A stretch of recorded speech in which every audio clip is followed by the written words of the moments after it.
Ustedes recuerdan que cuando los judíos entraron en Canaán, ellos se sorprendieron que en Canaán había enorme cantidad de dioses que se adoraban. Según la antropología dice que había más o menos cerca de 5.000 dioses que adoraban los cananeos. ¿Saben ustedes lo que significa tener 5.000 dioses? Pero ellos encontraron que los cananeos adoraban cualquier cosa. Adoraban las piedras, adoraban los ríos, los árboles. Los cananeos, hermanos, adoraban, repito, cerca de 5.000 dioses, que eso es algo considerable, ¿verdad? Pero más adelante nosotros encontramos que los romanos no se quedaban atrás. En cualquier casa de un romano o un griego habían diferentes panteones donde adoraban a sus dioses. Por ejemplo, los romanos adoraban a Venus y a Afrodita. Y cuando tenían problemas, por ejemplo, de amor, tenían problemas de sexo, tenían problemas afrodisíacos, entonces invocaban el nombre del dios especializado en esa área de su vida. Entonces había un panteón dedicado a la adoración de Venus y Afrodita. Pero también tenían otro dios muy conocido. Señores, ¿en qué hogar de un griego y un romano no había el panteón Abaco? ¿Saben ustedes quién era Abaco? El dios de la bebida, el dios de la borrachera. Entonces cuando iban a una fiesta invocaban el nombre de Baco para que no se emborracharan demasiado y pudieran seguir bebiendo por 1, 2 o 4 días. Entonces supuestamente Baco le iba a ayudar a mantener el licor en su cabeza. También estaba el dios Crono. ¿Alguien sabe qué es el dios Crono? Ahí viene la cronología, viene el cronómetro, o sea, el dios del tiempo. Esa señora que decía, el tiempo no me alcanza para nada.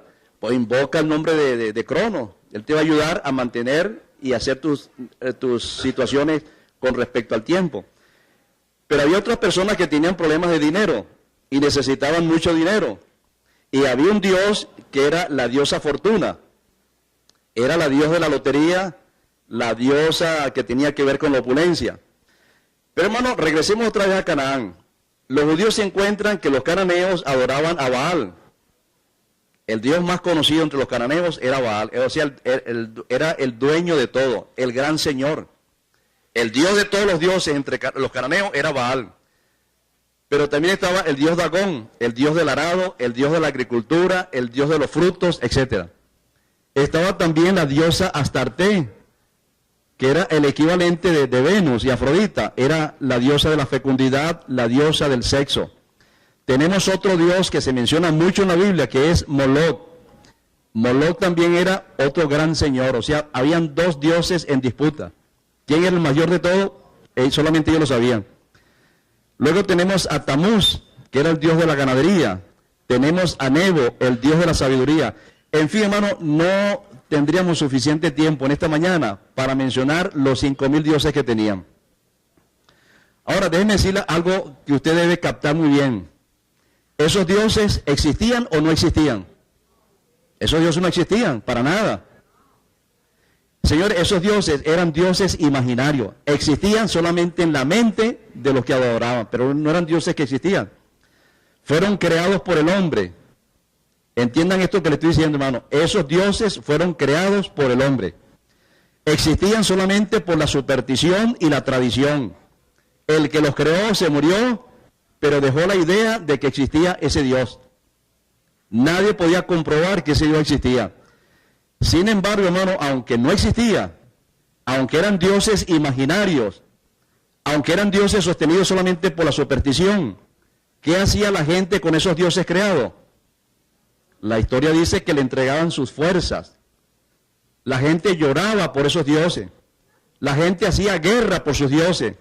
Le dedicaban sus bienes, le dedicaban su riqueza, le dedicaban su tiempo, le dedicaban todas sus pertenencias. Y lo más triste es esto, que un artículo que se leyó hace poco en la BBC de Londres, donde se han encontrado en Canaán restos de cantidad enorme de niños que fueron quemados en honor a sus dioses. Señores, eso es bien triste, ¿saben? Un Dios que no existe, un Dios que es imaginario, y sin embargo hay que entregarle a nuestros hijos. Hermano, eso es triste, ¿no es cierto? Ahora bien, ¿cuánto tiempo ha pasado ya de esos dioses cananeos hasta esta época? Han pasado cerca de 6.000 años. Cerca de 6.000 años tenemos. Y esos dioses, hermanos, así como vinieron, así se fueron. ¿A quién en su sano juicio en esta época se le ocurre, por ejemplo, invocar el nombre de Saturno? Bueno, el tiempo ha dado la razón, ese Dios nunca existió. Y así como vino, se fue, o sea que nadie adora a Saturno, ni a Crono, ni a Astarte, ni a Moloch, ni a Belcebú. Señores, en el mundo antiguo, el único Dios que se conoce hasta el día de hoy y no ha variado en nada es el Dios de los dioses. Jehová, Dios de los ejércitos. El Dios de los patriarcas. Hermanos, se fue Crono, se fue Astarte, se fueron Baco, se fueron todos. El único que ha existido por la eternidad es Jehová, el Dios de Israel. El Dios eterno, el magnífico. Señores, los dioses antiguos, vean ustedes este contraste. Los dioses antiguos fueron creados por el hombre. El Dios de la Biblia fue el que creó al hombre. ¿Se dan cuenta? El culto de los dioses antiguos degradaban al ser humano, porque para adorar a esos dioses había que degenerarse espiritual y físicamente. Aquí encuentran ustedes una razón por la cual mucha gente no entiende la Biblia, porque muchos dicen, si Dios es amor, si Dios busca el bien de todos nosotros, ¿por qué le dijo a los judíos que mataron esa cantidad enorme de niños, cananeos, y los sacrificaran? ¿Por qué razón? Señores, porque ellos tenían una religión que estaban degenerando la raza humana. Dios pudo haberlos eliminado, pero ese juicio se lo dejó Dios a su pueblo para que entendiese cuán grande es el pecado que Dios no soporta en este mundo. Eran dioses, hermanos, que exigían la degeneración del ser humano. Vean ustedes, por ejemplo, el culto a Moloch, el culto a la diosa Astarte. ¿Qué requería ese culto? La actividad sexual. Entonces ellos en sus templos tenían mujeres dispuestas a participar del sexo libremente, simplemente porque al hacer ese tipo de sexo vulgar y colectivo, estaban adorando a esa diosa pagana. Y entonces, hermano, donde hay sexo libre, hay enfermedad, hay depravación, hay degeneración, y eso es una cosa, hermano, que había que acabarla de alguna manera. Entonces Dios pudo haber mandado un rayo y exterminarlos a todos instantáneamente, pero ese juicio lo dejó Dios al pueblo hebreo para que entendieran cuán grave es el pecado ante los ojos de Dios. Señores, el culto y la adoración a Jehová engrandece al hombre, no lo deprava. Nadie puede decir en esta iglesia que por estar yo metido en esta religión ahora estoy arruinado. Al contrario, hermano, si hay algo que realza al ser humano, si hay algo que dignifica al ser humano, que lo ennoblece y lo purifica, es adorar al Dios verdadero.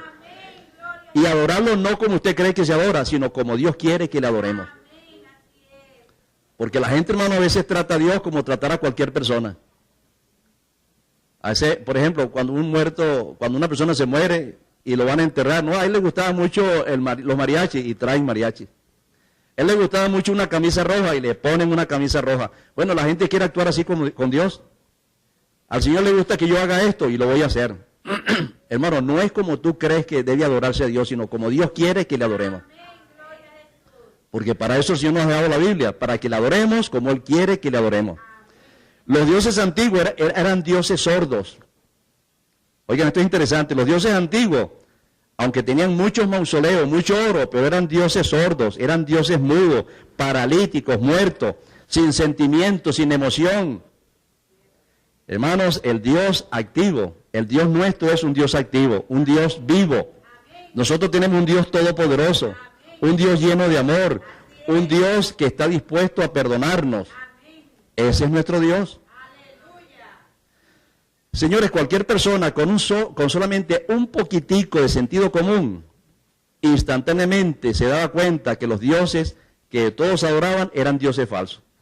Solamente detenerse a pensar ya era suficiente para decir, este es un culto innecesario.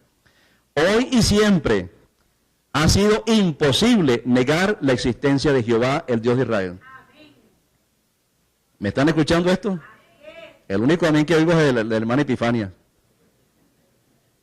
El único Dios que ha sido imposible negarlo es el Dios de Israel. ¿Te iba a decir algo? Sí, hermano. Jamás, o el más razonable, o digo yo en otra palabra, es más razonable creer en Dios que negarlo. Porque como dijo alguien por ahí, si Dios no existiera, pues deberíamos inventarlo, porque lo necesitamos. Así es, hermano. Ahora oigan este planteamiento que les voy a presentar. Si ese Jehová del cual estamos hablando, el Dios de la Biblia, no existiera, entonces ¿cómo respondemos nosotros las siguientes preguntas? Si Dios no existe, entonces ¿quién inventó la maravillosa y trascendental historia de Adán y Eva? ¿De dónde salió, hermano, la historia de Adán y Eva? Se sabe que Adán y Eva existieron por el relato bíblico. ¿Estamos claros? Si Dios, el Dios de Israel, Jehová, no existe, entonces ¿quién destruyó la torre de Babel?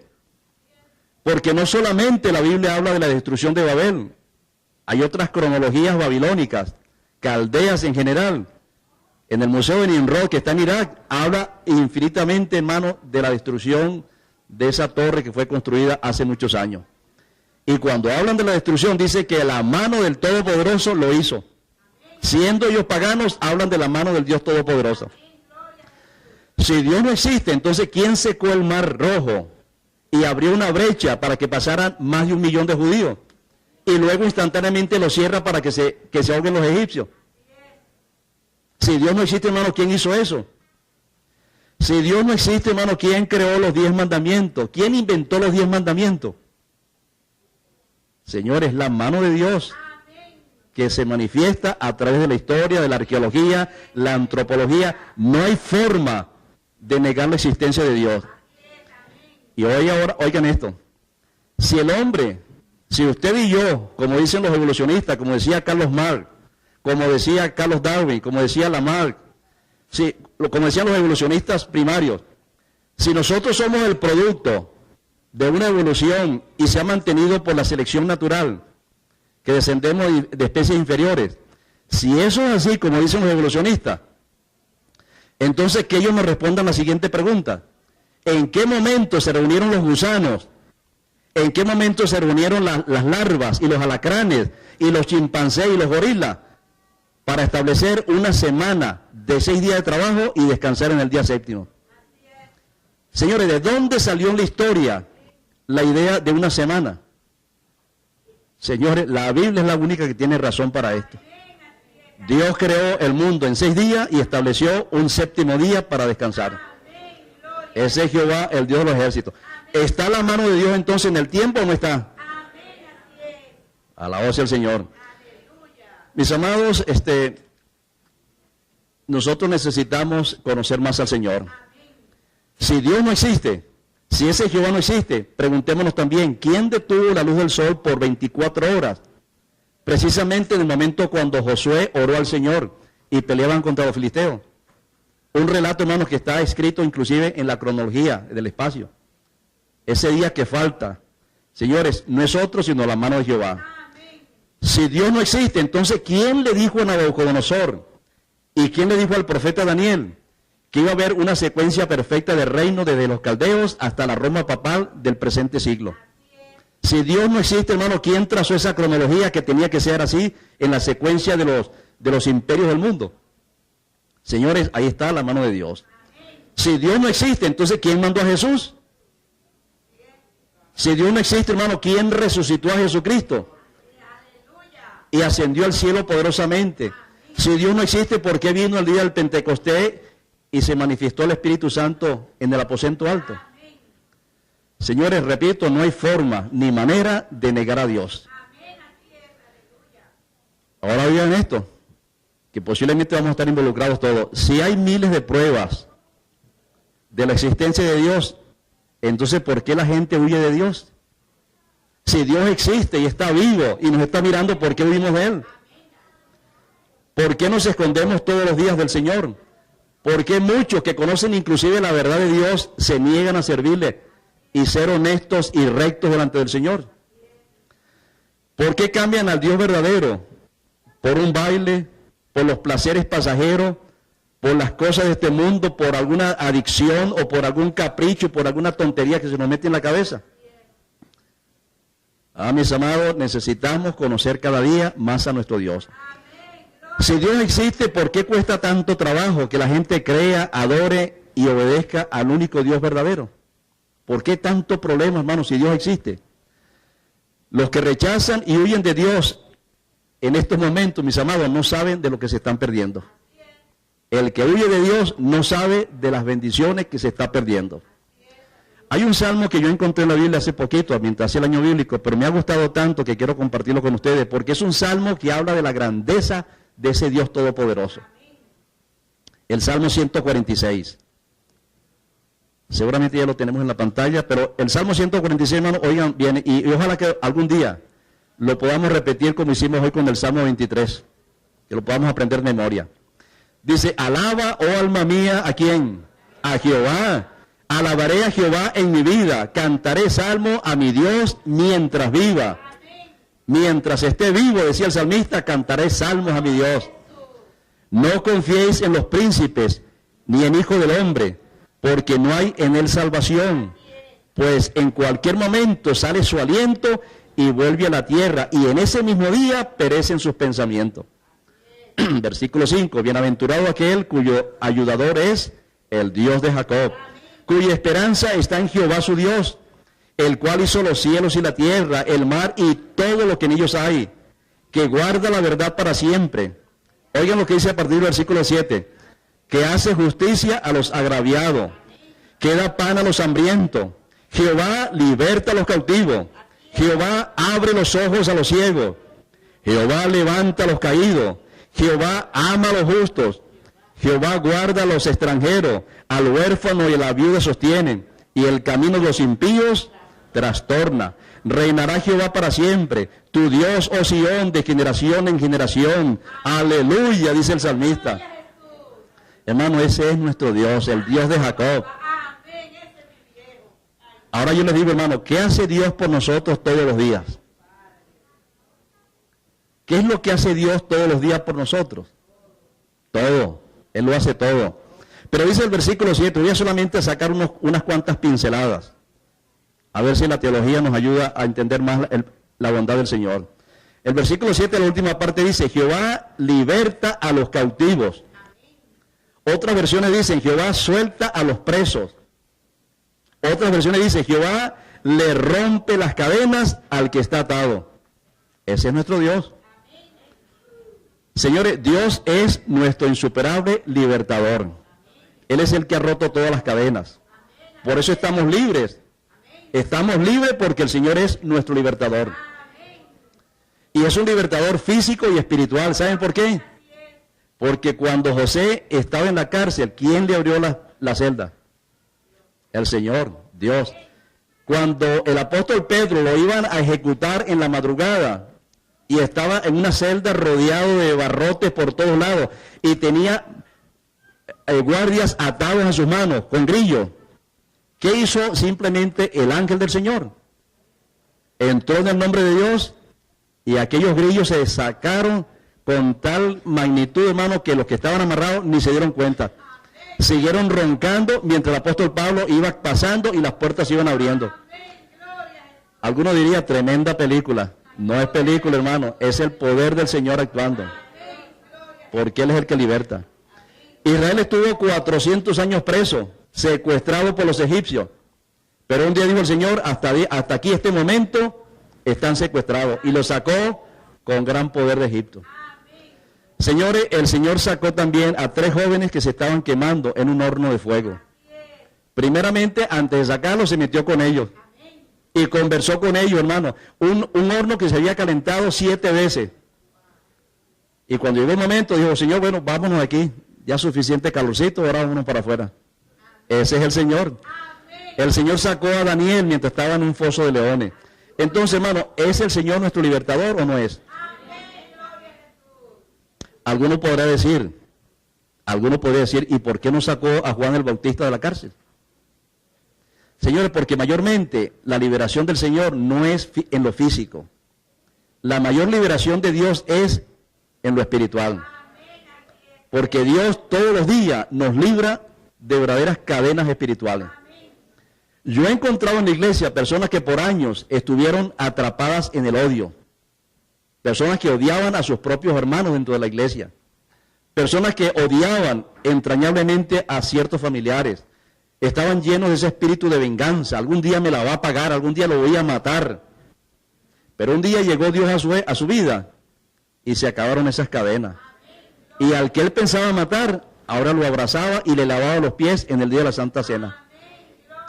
¿Quién hizo esa maravilla? Nuestro libertador. Por eso dice el Salmo, Él es el que nos liberta. Es Él el que nos abre la prisión. Hay personas que han estado atrapadas en vicios, en borrachera, han estado luchando con el licor toda su vida. Y la esposa le ha hecho 20,000 brujerías. Y nada.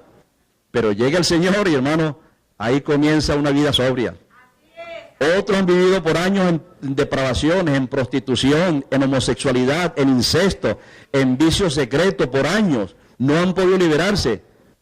Pero llega el Señor y las cadenas se caen instantáneamente. Mira, hace poco me regalaron un libro, me lo mandó el pastor Jurado, de 2 homosexuales que por muchísimos años estuvieron sirviendo al sexo y al diablo. Pero dicen ellos, nos llegó el Señor a nuestro corazón.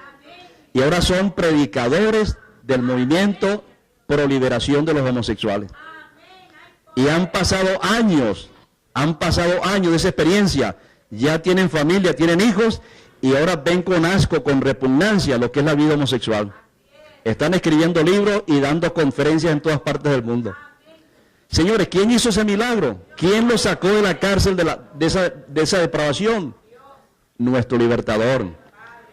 Hay personas, hay esposos, hermanos, que andan de infidelidad e infidelidad. Viven en deshonestidad. Personas que viven con su mal carácter. La señora dice, yo no soporto este sinvergüenza, este pedazo de viejo, ya no lo soporto más. Hasta que llegue el Señor, el libertador, y todo cambia. Otros viven en supersticiones. Pasan debajo de una escalera y ya hay que persinarse. Ven un gato negro y se les arruga la cara. En superstición, hermano. Y llega el Señor y lo sana completamente. Saca toda esa cantidad de tonterías de su cabeza, porque el Señor es nuestro libertador. Porque cuando Dios viene, cuando Dios llega, nos da liberación. Ahora, no solamente el Señor se encarga de librarnos. ¿Saben ustedes qué más hace el Señor por nosotros? Dice el versículo 8, Jehová abre los ojos ¿de quiénes? De los ciegos. ¿Cuántos ciegos, hermanos, no sanó el Señor? Señores, ¿saben ustedes que hay personas, como decía Omar esta mañana, no hay personas que le conviene quedar muda? Que le dé artritis en la lengua, ¿no? Para que no molesten tanto. Pero hay personas, hermanos, que también le va a ser muy beneficioso algún día quedar ciego. Hace unos años se hizo una encuesta en Inglaterra, eso lo conseguí esta semana también. Una encuesta en Inglaterra, donde se seleccionaron una buena cantidad de personas que eran tranquilas, sosegadas, calmadas, relativamente felices, sin ninguna complicación en su vida. Se seleccionaron personas videntes y no videntes. Y los resultados fueron que de 12 personas, 10 de los más felices eran ciegos. Esto es increíble, ¿no es cierto? Que una persona diga que antes cuando yo vivía amargado, pero ahora que estoy ciego, soy feliz en el Señor. Uno llegó a decir lo siguiente, cuando yo veía, codiciaba siempre las cosas que me rodeaban. De todo me antojaba. Envidiaba muchas situaciones. Vivía comparándome con los demás. Me veía la ropa y la comparaba con los demás. Otros decían, tenía mucha competencia. Veía cosas desagradables. Pero ahora que soy ciego, veo otro mundo. Ahora que soy ciego, percibo otras dimensiones. Veo la vida totalmente diferente. Contemplo el mundo espiritual y me siento tranquilo con mi nueva condición de ciego.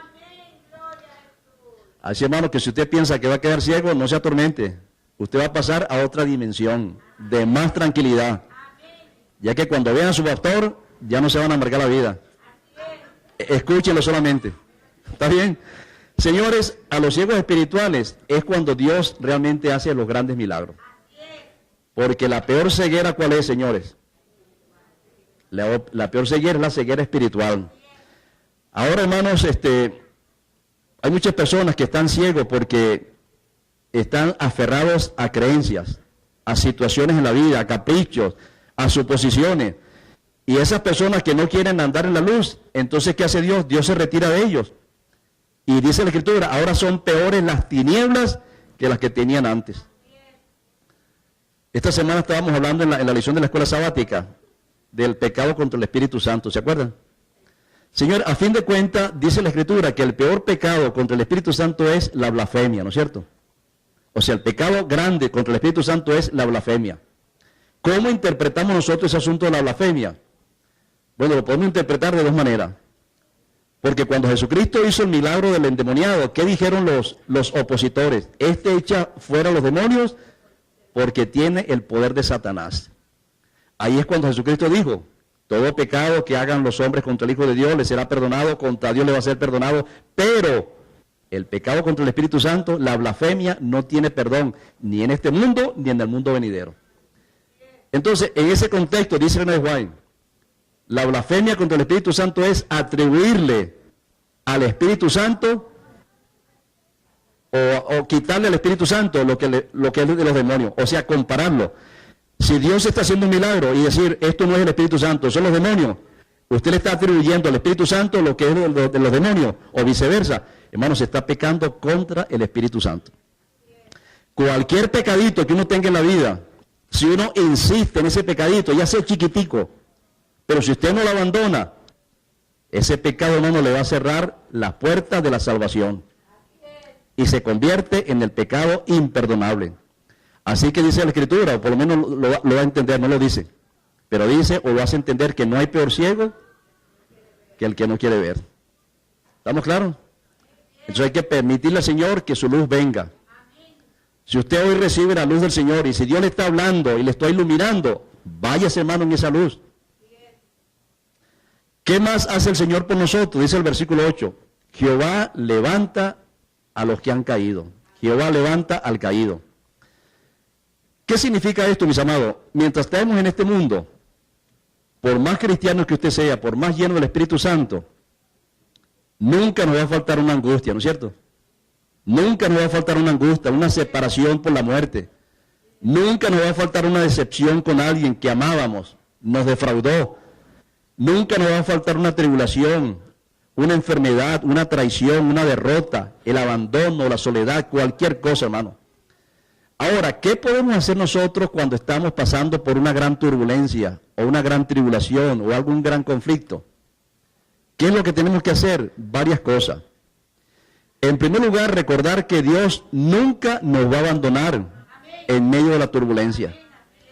A pesar de que esa turbulencia o ese conflicto es como resultado de nuestra mala acción. Si somos los culpables de ese conflicto, no se dé por vencido, hermano. Dios lo va a ayudar también. Usted va a sufrir las consecuencias, pero Dios no lo va a abandonar. Dice en el Salmo 34, 15, 18 y 19, dice, los ojos de Jehová están sobre los justos y atentos sus oídos al clamor de ellos. ¿No dicen amén? Los ojos de Jehová están sobre los justos y atentos sus oídos al clamor de ellos. Versículo 18, cercano está Jehová a los quebrantados de corazón y salva a los contritos de espíritu. La versión popular dice, el Señor está cerca con aquellos que tienen el corazón hecho pedazos. Y así es, hermano. Versículo 19, muchas son las aflicciones del justo, pero de todas ellas los librará Jehová. Alabado sea el Señor.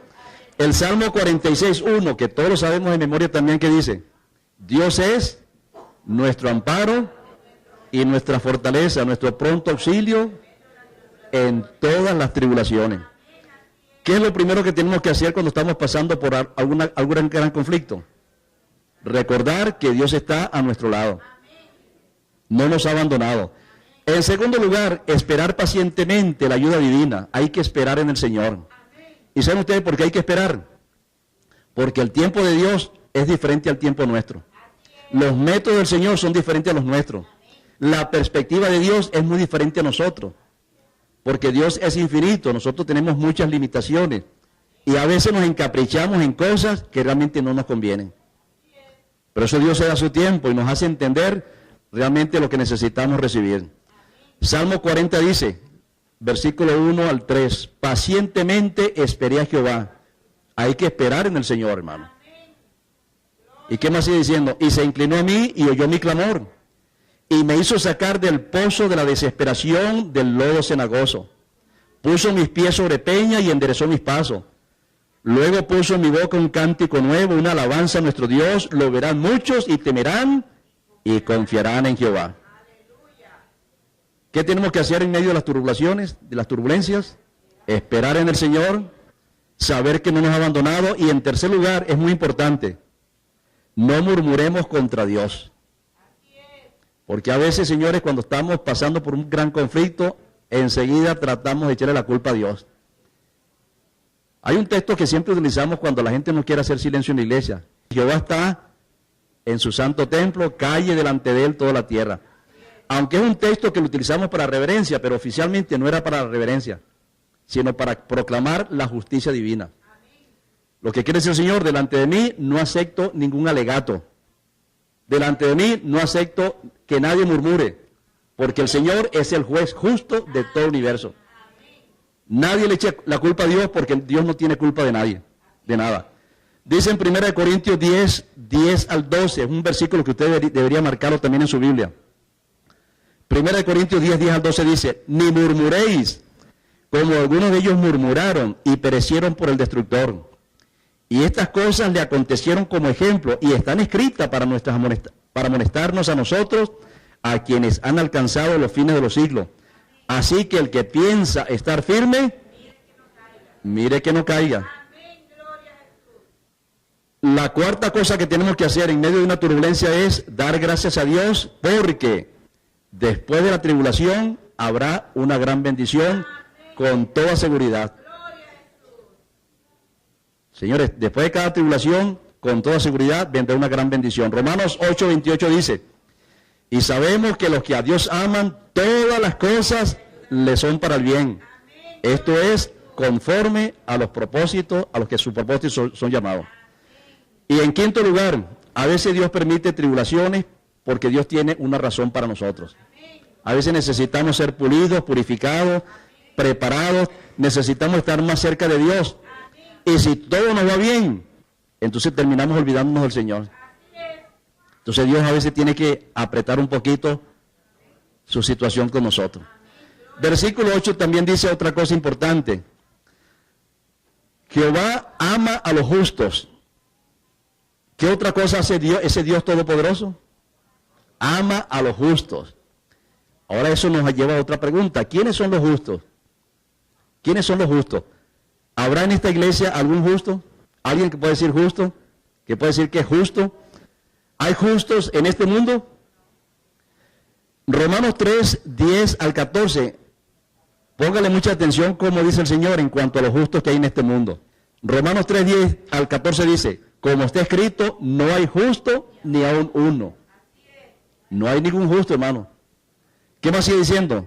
No hay quien entienda, no hay quien busque a Dios. Todos se desviaron a una y se hicieron inútiles. No hay quien haga lo bueno, no hay ni siquiera uno. Sepulcro abierto su garganta, con su lengua engañan, veneno de áspide hay debajo de sus labios. Su boca está llena de maldiciones y de amargura. Sus pies se apresuran para derramar sangre. Entonces, hermano, ¿hay justos o no hay justos en este mundo? Dice la Escritura, no hay ni siquiera uno. Entonces, si no hay uno, ¿por qué dice el Señor en el Salmo que Dios ama a los justos? A fin de cuentas, ¿quiénes serán entonces esos justos que Dios ama? Si es que no hay ningún justo. Señores, ¿cómo llegamos nosotros a ser justos? Al aceptar a Jesucristo. Somos justificados por la justicia de Cristo. Solamente así, señores, llegamos a ser justos delante de Dios. Porque Dios nos mira como injustos. Pero cuando estamos vestidos de la justicia divina, entonces ya el Señor no mira nuestra injusticia, sino mira la justicia de Cristo. Y nos declara justos delante de Dios. Y porque ahora somos justos, ahora pues presentémonos confiadamente al trono de la gracia. Porque ya no apestamos ante la presencia del Señor. Todo creyente llega a ser justo cuando es vestido de la justicia perfecta de Jesús. Y es una bendición muy grande, señores, estar en paz con Dios y andar en sus caminos. Es una bendición muy grande. Señores, ¿qué gana usted cuando es obediente al Señor y se esfuerza por andar en esos caminos que usted conoce que son del Señor? ¿Qué es lo que usted gana? Mire, hermano, por decírselo así como dicen por allá, abuelo de pájaro. En primer lugar, gozamos de una buena salud. Porque cuando usted acepta el mensaje tal como es presente en la Biblia, usted aprende a comer inclusive. Usted aprende a vivir saludablemente. Encima de eso, goza de paz mental, tiene estabilidad emocional. Los hijos de Dios en todas partes del mundo gozan de dominio propio, autoestima elevada, tienen discernimiento, saben qué cosa es mala o buena instantáneamente. Eso es discernimiento. Sólida esperanza, vida eterna asegurada, que eso casi nadie lo tiene. La asistencia permanente de los ángeles. Y encima de eso es honrado por Dios en todo momento. Y por amor a usted, el Señor está reteniendo los juicios para que los impíos tengan tiempo y se arrepientan. Así que los impíos nos deben su vida porque somos justos delante de Dios por la justicia de Cristo. Ahora llega otra pregunta para ustedes. ¿Cómo llegamos a estar en paz con Dios y en armonía con el Todopoderoso? ¿Qué tenemos que hacer para estar en paz con el Señor? En primer lugar, hay que aceptar a Cristo como nuestro Señor y Salvador. No podemos hacerle trampas al Señor. Hay un solo camino para llegar al Padre Celestial y es a través de Jesucristo. Ahora, esta aceptación de Cristo nos va a llevar a una experiencia física en la iglesia que es el bautismo. Si usted aceptó a Cristo, ¿cuál es el próximo paso? Bautizarse. El que creyere y fuere bautizado será salvo, dice la palabra de Dios. Ahora, el bautismo nos lleva a ser miembros de la iglesia de Cristo. Somos miembros de la iglesia de Cristo y al ser miembros de la iglesia de Cristo, somos miembros de ¿qué cosa? Del cuerpo de Cristo. Porque la iglesia es el cuerpo de Cristo. Resumiendo entonces, estar en paz con Dios es estar legalmente unido al cuerpo de Cristo, que es la iglesia. Ahora, Dios le dio a la iglesia una cierta potestad. Recuerden ustedes que el Señor le dijo a los apóstoles, y todo cuanto ligares en la tierra, será ligado en el cielo. ¿Qué significa eso? Que si usted puede estar en paz con Dios mediante la iglesia, automáticamente, entonces usted es un candidato al reino de los cielos.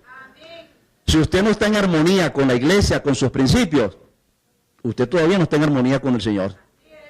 Porque es una secuencia, ¿no es cierto? Acepto a Cristo, me bautizo y soy incorporado al cuerpo de Cristo. Y ese cuerpo de Cristo, señores, tiene normas, tiene principios que hay que respetar. Todas las personas que se bautizan hacen un compromiso público de ser obedientes a Dios y ser leales a los principios de la iglesia. ¿Estamos claros? Pero esa experiencia se puede perder en cualquier momento. Mi relación con Dios a través de la iglesia se puede perder. Si yo comienzo a andar equivocadamente, yo puedo perder el privilegio de ser miembro de iglesia. Yo traje el manual y a veces no me gusta leer esto porque la gente lo malinterpreta, pero se lo voy a leer exactamente como aparece en el manual de iglesia. El manual de iglesia dice cuáles son las razones por las cuales una persona puede ser separada del cuerpo de Cristo. Oigan estas razones que se encuentran en la página 61 del nuevo manual de iglesia. Dice, la negación de la fe en los principios fundamentales del Evangelio, en las doctrinas cardinales de la iglesia, o la enseñanza de doctrinas contrarias.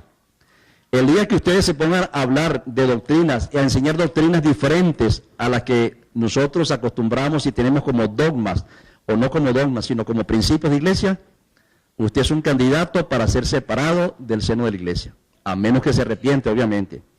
En segundo lugar, la violación de la ley de Dios, tal como la adoración de ídolos, el homicidio, el robo, la profanidad, los juegos de azar, oigan esto, porque a veces, hermanos, me encuentro yo con hermanos que constantemente están jugando la lotería y salen de la lotería y se meten en el jackpot, no sé cómo es que la cuestión, y luego entonces en la loto y una cantidad de cosas, y van, hermanos, de juego de lotería en juego de lotería.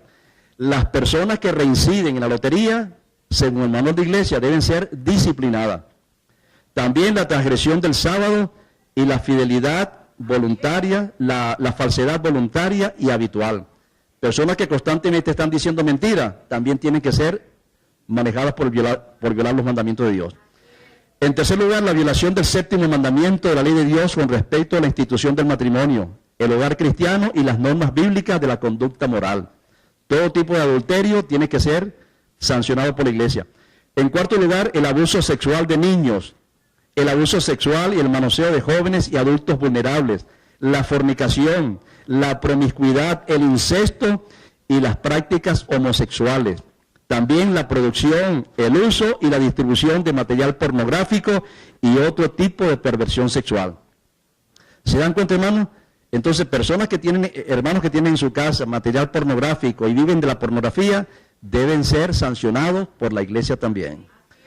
En quinto lugar, el nuevo casamiento de una persona divorciada, excepto el cónyuge que permaneció fiel a los votos matrimoniales en un divorcio causado por adulterio o por perversiones sexuales del otro cónyuge. Número 6, el uso de la violencia física, incluyendo la violencia familiar. ¿Escucharon esto, señores? También el fraude al faltar voluntariamente a la verdad en los negocios. Personas que hacen negocios fraudulentos de una u otra forma deben ser también sancionados. La conducta desordenada que traiga oprobio a la causa de Dios. Personas que viven en una forma desordenada, que la gente dice por ahí, este es adventista, y este es creyente, y ese señor va a su iglesia. Hermano, esas personas también, según el manual, deben ser sancionados. La adhesión o participación de un movimiento o una organización divisionista o desleal. ¿Entendieron esta última parte? Iglesias que se parecen a nosotros, que guardan el sábado, pero no son adventistas. El hecho de, sí, reformista, ya veis por ahí, ¿no? Y la vara del pastor, y muchas iglesias que son guardadores del sábado, inclusive tienen el don de profecía, pero oficialmente no son adventistas. Entonces, participar del culto de ellos, comulgar con sus ideas, aunque a usted les parezca que son muy buenas y muy sanas, pero también, hermano, usted se está trayendo a sí mismo una sanción de la iglesia. La persistente negativa en cuanto a reconocer las autoridades de la iglesia debidamente instituida, o negarse a someterse al orden de la iglesia y a la disciplina de la iglesia. Número 11, el uso y elaboración de venta de bebidas alcohólicas. Número 12, el uso, la manufacturación de ventas de tabaco en cualquiera de sus formas y el consumo de ello. Y por último, el uso indebido y la elaboración de tráfico de narcóticos y otras drogas también. Hermano, esos son a grosso modo las razones por las cuales se puede perder la comunión con el Padre Celestial. Recuérdense que la iglesia ha sido investida por Dios con esa autoridad de ligar en esta tierra lo que también está ligado en el cielo. Si la iglesia le prohíbe a usted hacer esto que está haciendo, dé por sentado que en el cielo también se lo están prohibiendo. Porque la iglesia marcha paralelamente o congruente con la palabra de Dios y con las órdenes del Señor. Jehová trastorna el camino de los impíos. Si andar en los caminos de Dios es una bendición, señores, vivir sin Dios es una verdadera desgracia. La gente que anda separada de Dios no sabe, hermano, el mal que se está haciendo. El hombre sin Dios vive engañado todo el tiempo. Y la razón es que no se da cuenta que va derechito, ¿a dónde? A la perdición eterna. Va directo al precipicio. Proverbios 14:12 dice, hay caminos que al hombre le parece que son derechos, muy derechitos, pero al final del camino hay un enorme precipicio que le va a llevar a la muerte eterna. Mis amados, nosotros necesitamos entender que la mayor bendición que podemos tener en este mundo es servir a ese Dios poderoso que es Jehová de los ejércitos. Separarnos de ese Dios significa ir camino a la destrucción. ¿Qué dice la Escritura de cuál va a ser el triste fin de los que no quieren andar en los caminos de Dios? Dice, entre otras cosas, que serán atormentados mucho antes de la segunda venida de Cristo. La Biblia habla de la gran tribulación, ¿no es cierto?, del tiempo de angustia. ¿Quiénes realmente van a sufrir en el tiempo de angustia, de desesperación? Aquellos que se resistieron en andar en los caminos del Señor. Sufrirán los dolores espantosos de las plagas que sobrevendrán a la tierra. También se desesperarán al ver que el Señor está a las puertas. Al verse perdidos se llenarán de desesperación. No soportarán la presencia de Jesús. En ese momento desearán la muerte. Y finalmente confesarán demasiado tarde que Dios es bueno y es misericordioso. Pero va a ser una confesión, hermano, fuera de lugar y fuera de tiempo.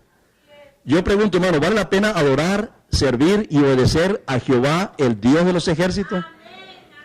Si los cananeos, hermano, le entregaban sus hijos, ¿cómo es que a nosotros nos cuesta trabajo entregarnos al Señor? ¿Hay alguno en esta congregación, hermano, que no está en paz con Dios en este momento y quisiera en este mismo momento ponerse en paz con el Señor?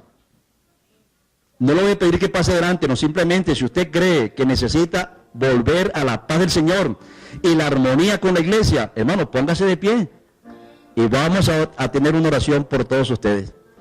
Si yo estoy parado aquí es porque yo soy el primero que debo estar parado. Que Dios nos bendiga, hermano. Dios nos ayude a estar en paz con Dios en el día de hoy. Porque tarde o temprano Dios va a triunfar. Y el que ponga su vida en las manos del Señor, triunfará definitivamente. Cuando hablamos de tribulación, hermano, tenemos un material que vamos a entregarles esta mañana, que es este folleto que hemos sacado, que se llama Las promesas de Dios en tiempo de angustia, una terapia efectiva. Algo que nos va a ayudar a superar los conflictos es conocer las promesas de Dios.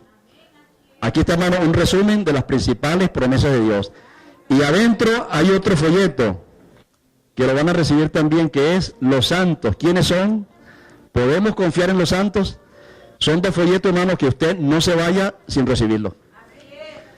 Oremos, Señor, te damos gracias porque una vez más hemos reconocido que tú eres nuestro único Dios.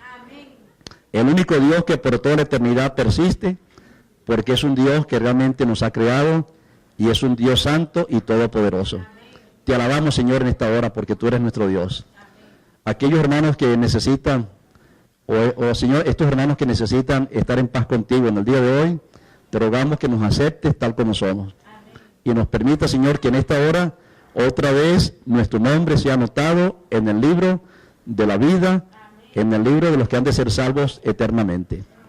Acompáñanos ahora y síguenos cuidando en este santo día de reposo. Gracias, Padre, por escucharnos en el santo nombre de Jesús. Amén. Amén.